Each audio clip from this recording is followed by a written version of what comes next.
there is a sense that America is being radically changed because we've had revelations about the government conducting surveillance on individuals through the PRISM program, to where every stroke of keys through emails and internet searches can be retrieved. We've also seen the IRS target individuals who wanted to set up conservative nonprofit organizations, be questioned and have their applications turned down solely for political purposes. A pro-life group was asked what was the content of the prayers that your group offers. This was done in this type of viewpoint discrimination was done in obvious violation of the First Amendment, which guarantees freedom of speech without viewpoint discrimination and the free exercise of religion.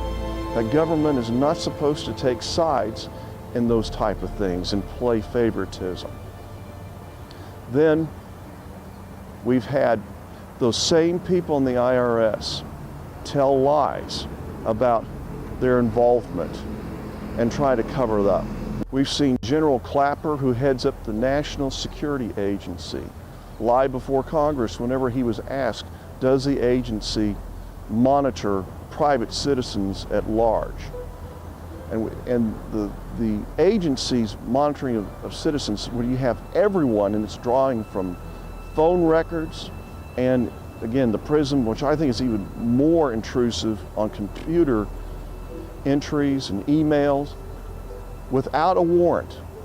And you see, that's contrary to the Fourth Amendment that requires there first be probable cause that a crime is being committed, that you go to a court and get a court order for specific information in specific items. And you see, the Fourth Amendment was put in to counteract what the British did in the lead up and during the American Revolution, where they would say they would get a general warrant because they had a general suspicion that someone was a bad person or was committing treason against the king. So they just say, go get a warrant and search and see what comes up. And the founders rejected that.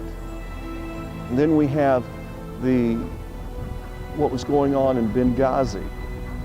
And again, with American leaders lying about what took place there and concealing from Congress what was going on. And you see, Congress under the Constitution as a separate but equal power, which is supposed to supervise the executive branch, has a right to ask those questions.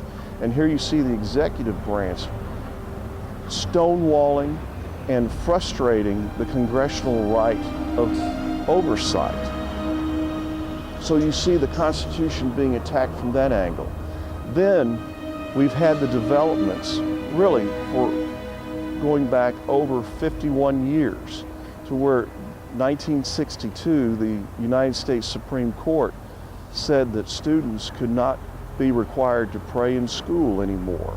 And then we've seen religious liberties attacked year after year after year, to where the restrictions are put on people's religious expressions, to the point where students cannot offer their religious opinions during commencement speeches. Groups have been inhibited from being able to have public worship in public places without government intrusion.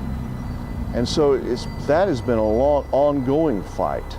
And there has been a general hostility to Christianity and Christians amongst the media and people in academia, which means that are leading America's colleges.